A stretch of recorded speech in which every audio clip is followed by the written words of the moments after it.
We'll get there eventually. I have a hard time imagining that Spaceballs 2 is going to be any good. I'm so scared. I have a hard time imagining it. Yeah, that's the problem with like reviving one of those old franchises. Yeah. It's like it's so beloved. The longer they wait, the more stakes they put. I'm disappointed already if they don't actually put it straight up in the title, The Quest for More Money. It has to be the quest for more money. Yeah. They teased it all those years ago. How are they going to change the title? Right. If they change the title, then I'll know that they've missed They didn't it. watch the source material. Didn't watch it. Fucking, he's right. He wrote that shit. He's still there doing it. You went live on Instagram. Hi, Instagram. Hello, Instagram. Excuse my language. We're very passionate about Spaceballs around here. Yes, we were just I don't know how we even got on the topic. Oh, we were talking about Jabba the Hutt, and then Pizza the Hut came up. Yes, Yeah. oh, of course. Can't have one of those. I don't know if our Facebook and YouTube has joined us. Dan clicked all the buttons and then he ran off. So I'm assuming it did. Yeah. So, hello everybody. We're back.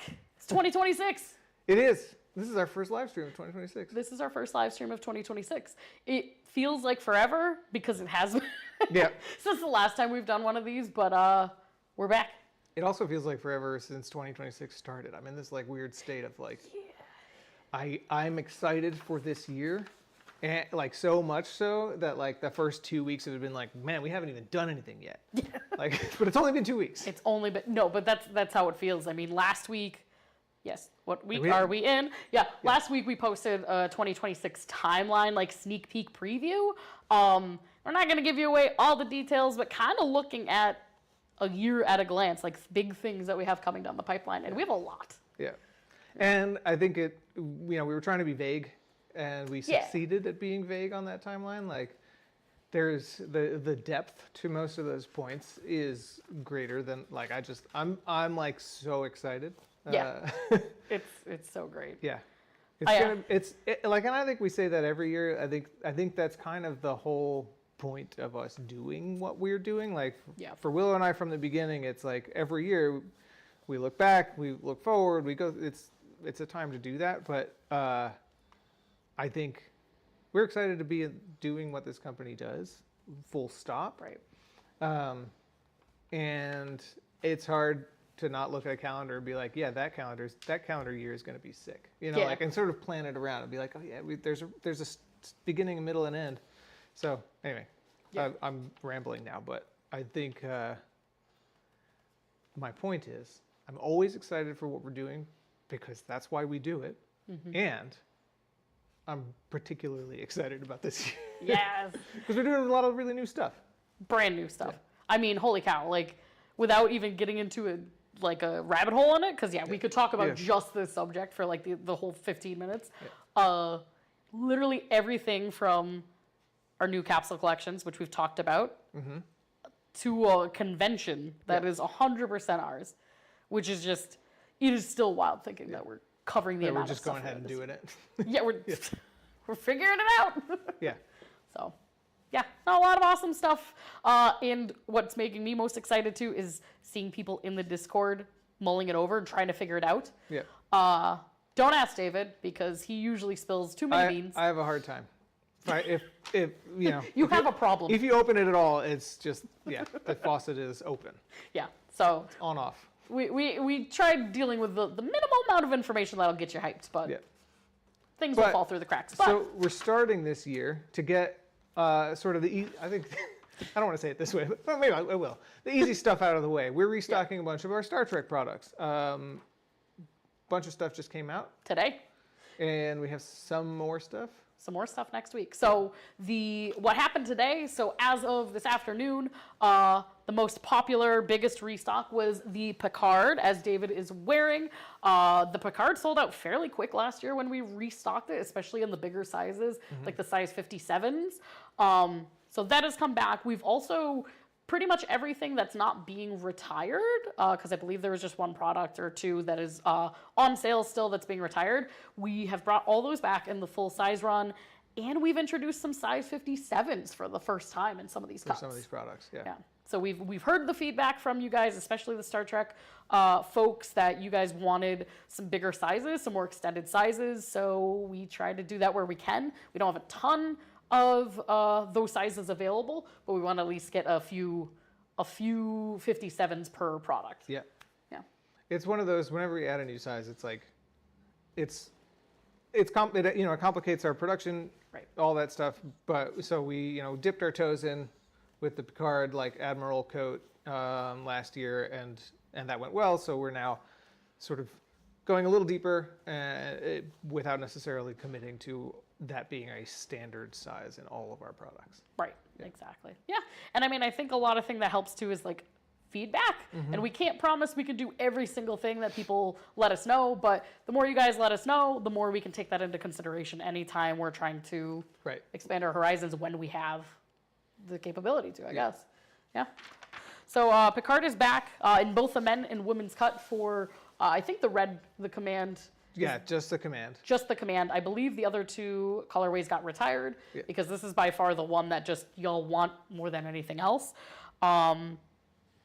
Yeah, so the size 57s, I do have a note here too. The specific products that we brought in those sizes, the 2369, the Starfleet 2680, the Admiral, and the Riker.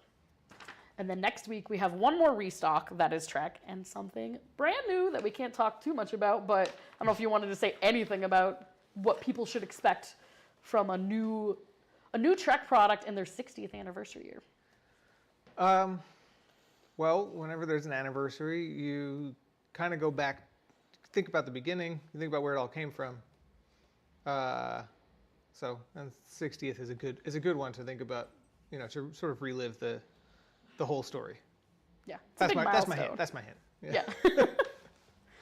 I'm pretty excited about that one too. From a separate perspective, it's coming from a new factory that we've never released a product from before, but we do have 2 products coming from them this year, and they make incredible things, and they have really, really nice materials that we can't get anywhere else. This is gonna be good.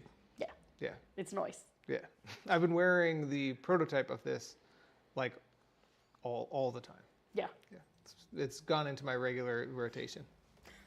Which is, as we've said before, the true reason why David makes a lot of products, so his closet is full Yes. to the brim.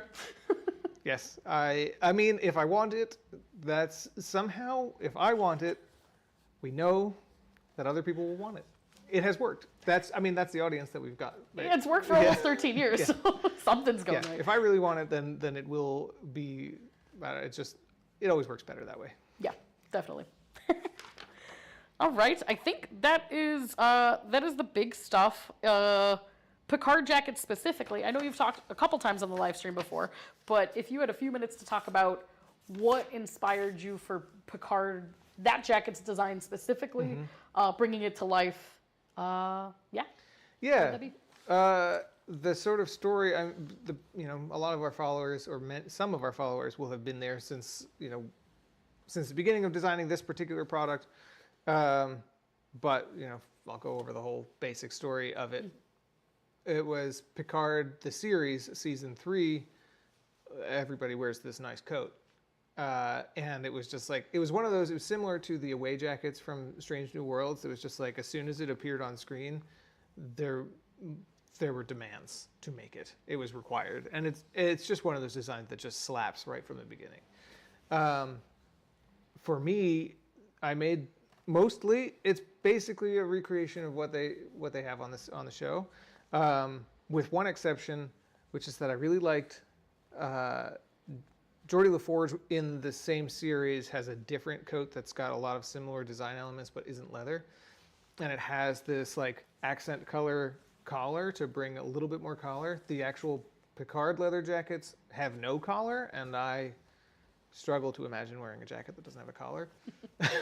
So my sort of my take on it was to combine that one element from this other design that is basically the same, or has a very similar sort of shoulder line, which is, I love the way this sort of hugs the neck at the back, but then looks really flat in the front, and it sort of ties together. You get this like black line separating. I don't know. That was my my other favorite element of design element from the entire show that I wanted to bring into a one jacket. Nice. Yeah. And it looks really good. And to let people know who maybe haven't checked out this jacket before, the materials on this one is not leather. It's a leatherette, right? So Right. what does that mean if somebody doesn't know exactly what that means? It's a faux leather. It's polyurethane, and I mean rayon is the base, and then there's a polyurethane coating on it. So and it's got this nice sort of leather-like texture. We don't make leather products. We never will. That's one of the few things that I think I can pretty safely say never on. Yeah. It's a totally different mindset and a totally different sort of skill set, and it just doesn't. I can't imagine us going in that direction, but the look is pretty great, and for us, there are many different qualities of faux leather out there, and so it's important, obviously, for all of our products to have a material that we stand behind that's like super durable and really nice. And it took us many samples and iterations to find just the right fabric that looks good and has a nice sort of wear, over time wear. Nice. Yeah. Awesome. Thanks for letting all of us know about that, a little bit more behind the design.